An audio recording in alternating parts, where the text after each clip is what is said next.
El Departament d'Interior distingeix... Avui hem organitzat el lliurament de distincions d'honor del Cos de Bombers de la Generalitat, que es fa coincidint amb el patró dels bombers, Sant Joan de Déu. Hem vingut a Figueres, que és una ciutat que té un dels cossos de bombers més antics de Catalunya, i de fet hem estat no només lliurant les medalles per antiguitat de 30, 35, 25 i 20 anys, sinó els serveis especials han estat reconeguts amb mencions especials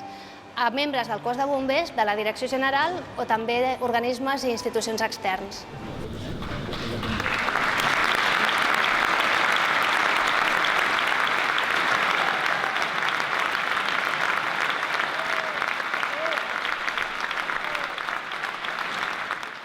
Les mencions honorífiques, que són les que reconeixen serveis excepcionals fetes per personal de la Direcció General o de bombers,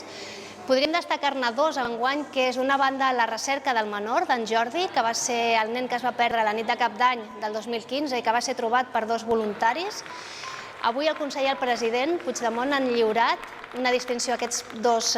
voluntaris, el pare i el fill, i la sorpresa de la jornada ha estat que el mateix nen, el mateix Jordi, ha vingut a donar-los ell mateix aquesta distinció.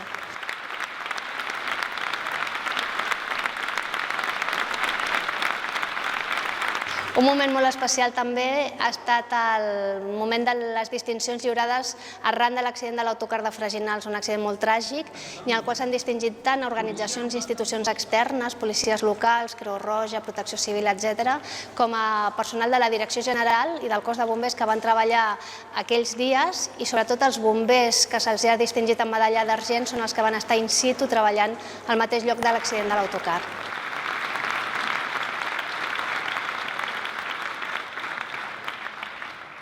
La novetat de l'acte d'avui ha estat la presentació de l'himne del Cos de Bombers de la Generalitat, que ha estat composat, tant la lletra com la música, per en Jesús Acevedo,